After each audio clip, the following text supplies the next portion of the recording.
Why are coherent sources required to create interference of light? वैसे तो ये question बहुत छोटा है, लेकिन समझाने के लिए, क्योंकि आप लोगों ने शायद रिवाइज नहीं किया होगा ऑप्टिक्स, तो मैं पहले एक्सप्लेन कर दूं कि इंटरफेरेंस होता क्या है। इंटरफेरेंस होता है when wave fronts from two slits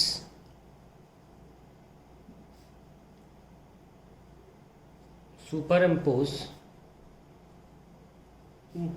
on each other, resulting in redistribution of light energy in regions of maximum and minimum intensity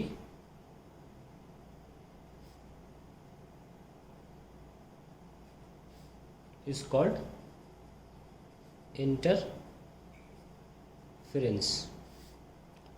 कैसे रीजन मिलते हैं?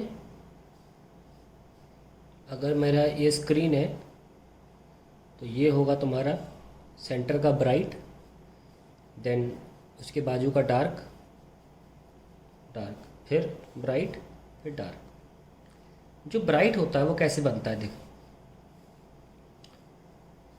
जब दो सोर्सेस से लाइट सुपर इम्पोज होती हैं इस तरीके से कि क्रेस्ट पे क्रेस्ट और ट्रफ पे ट्रफ जब ऐड हो जाए तो ब्राइटनेस मिलती है। देखो, बढ़ गई ना इस तरीके से। और अगर इसका उल्टा हो जाए कि क्रेस्ट पे क्रेस्ट ना हो के क्रेस्ट पे ट्रफ हो जाए अगर, तो फिर वी गेट ज़ीरो इंटेंसिटी। तभी हमें इस तरीके का पैटर्न मिलता है। Let's talk about coherent sources. Coherent sources से क्यों मिलता है? सो कोहेरेंट सोर्सेस होते हैं, coherent sources are those which have पहली सेम फ्रीक्वेंसी, दूसरी कांस्टेंट और zero phase difference between them. ये होते हैं कोहेरेंट सोर्स। लेकिन ऐसा होने से ऐसा क्या है कि ऐसा इंटरफेरेंस मिलने लगता है? देखिए, समझाते हैं।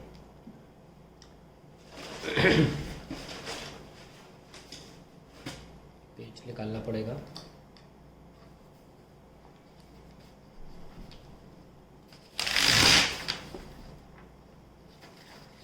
सपोज ये एक लाइट है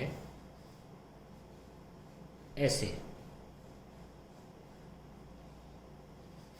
और दूसरी लाइट जो सोर्स से निकल रही है उसको मैं ऐसे बना रहा हूँ।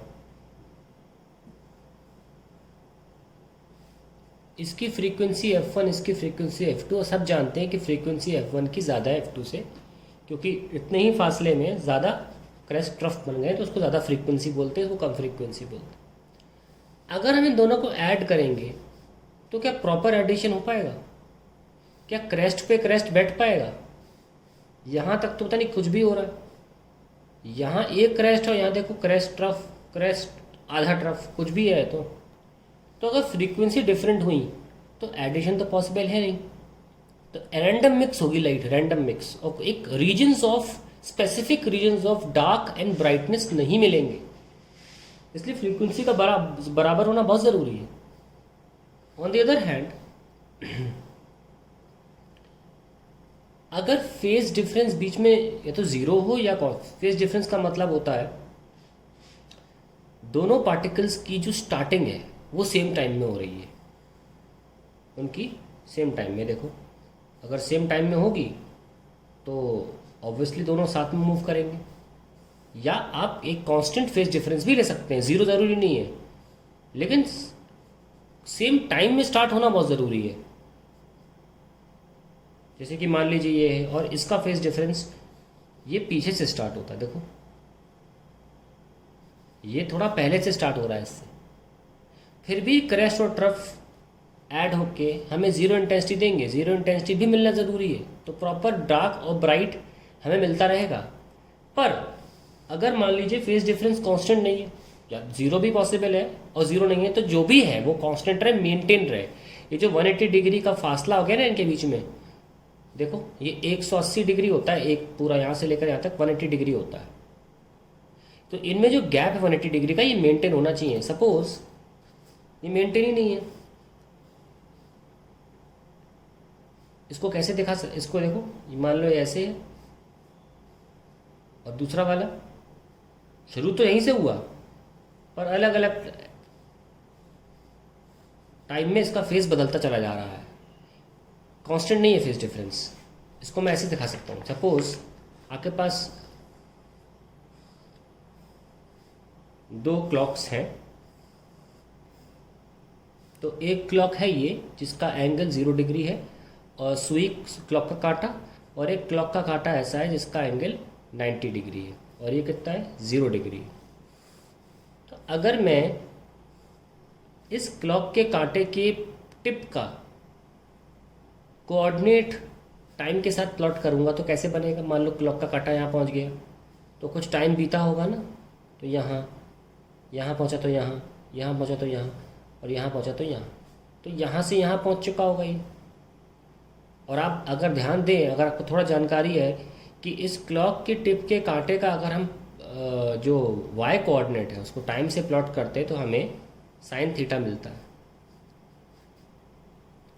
मतलब यहाँ पे वाई 1,0, यहाँ क्या है 0,1। तो आप क्या कर रहे हैं, प्लॉट कर रहे हैं 0 से लेकर सिर्फ वाई कोऑर्डिनेट को। वाई कोऑर्डिनेट यहाँ 0 है, यहाँ वाई कोऑर्डिनेट 1 है। तो अगर वाई कोऑर्डिनेट को समय के साथ जितना समय ले रहा है मूव करने में उसे प्लॉट करेंगे तो आपको साइन थीटा मिलेगा। लेकिन हमने एग्जैक्टली 90 के फासले पर, इसे बोलते हैं फेज डिफरेंस। फेज क्या होता है, एंगुलर पोजीशन। इसकी एंगुलर पोजीशन 0 है, इसकी एंगुलर पोजीशन 90 है, तो एंगुलर डिफरेंस या फेज डिफरेंस 90 डिग्री। तो यहाँ से अगर स्टार्ट करेंगे तो स्टार्टिंग कहाँ से हो रहा है, इसकी वाई कोऑर्डिनेट तो 1 है पहले से ही, है ना। और फिर यहाँ आते आते आते 0 होगी तो ये ऐसा होगा, फिर ये बाद में जब ऐसे जाएगा तो ये यहाँ पहुँचेगा। तो अगर ऐसा भी अगर है तो ये मेंटेन रहे कि ये 90 और ये 0, यानी कि फासला जो 90 डिग्री का है डेल्टा फाई, वो मेंटेन रहना चाहिए, तो भी हमें कुछ पैटर्न मिल सकता है। लेकिन मेंटेन कैसे नहीं रहेगा, सपोज स्टार्टिंग में तो मेंटेन करवा दिया, ये मान लीजिए 0 है और ये 90 है, स्टार्टिंग में तो मेंटेन करा दिया, पर इसकी स्पीड तेज़ कर दी हमने। अगर ये और ये इसकी स्पीड, इस एरो की स्पीड और इस एरो की स्पीड सेम नहीं है, तो क्या दोनों के बीच में एंगल का जो गैप है वो 90 मेंटेन हो पाएगा, नहीं हो पाएगा। ऐसे में फिर से क्रेस्ट और ट्रफ का ऐड होना पॉसिबल नहीं है ठीक तरीके से। इसलिए दोनों की फ्रीक्वेंसी सेम, फ्रीक्वेंसी मतलब दोनों की घूमने की स्पीड भी सेम होनी चाहिए, और दोनों के बीच में जो फेज डिफरेंस है, जो एंगुलर पोजीशन में डिफरेंस है, जैसे 90 था, कुछ और भी हो सकता है, लेकिन जो भी रखा जाए वो मेंटेन होना चाहिए, वो सेम होना चाहिए। ये नहीं कि मतलब वो कांस्टेंट होना चाहिए, बदलना नहीं चाहिए। और वो एक्चुअली डिपेंड करता है किस बात पे, कि दोनों के जो एरोज हैं वो किस स्पीड पे चल रहे हैं। अगर दोनों सेम स्पीड पे चल रहे हैं तो कांस्टेंट फेज डिफरेंस मेंटेन हो पाएगा। सो दोनों ही सूरतों में देखा आपने कि क्रेस्ट और ट्रफ जब जुड़ते हैं तभी, या जब एग्जैक्टली कैंसिल होते हैं तभी हमें पैटर्न मिलता है। और उनकी पहली शर्त यही है कि सेम फ्रीक्वेंसी होनी चाहिए और कांस्टेंट या 0 फेज डिफरेंस होना चाहिए। अगर ये दोनों चीज़ें में से कोई एक भी चीज़ गायब होती है, हमको इंटरफेरेंस नहीं मिल पाएगा। और आप इसकी पूरी वजह समझ चुके हैं। मैं दोबारा बता दूं कि अगर इन दोनों की फ्रीक्वेंसी, जैसे यहाँ देखा आपने फ्रीक्वेंसी अलग अलग है, तो क्रेस्ट ट्रफ जोड़ने का मतलब ही नहीं है, तो भर जाएंगे बिल्कुल, ना कोई पैटर्न मिलने वाला है। और अगर दो जो एरोज हैं, अगर उनकी एक की स्पीड अलग है और एक की स्पीड मेंटेन्ड है, एक की स्पीड बढ़ती चली जा रही है और एक की स्पीड कुछ और है, वो कांस्टेंट है, तो ऑब्वियसली दोनों के जो पैटर्न मिलेंगे वो ऐड नहीं हो सकते फिर। ऐसे कि एक प्रॉपर ब्राइट और डार्क फ्रिंज पैटर्न हमें स्क्रीन पर मिल सके। तो कोहेरेंट सोर्सेज इसीलिए ज़रूरी हैं क्योंकि उनकी फ्रीक्वेंसी भी सेम होती है और कांस्टेंट या जीरो फेज डिफरेंस होता है। आपका आंसर सिर्फ इतना सा है।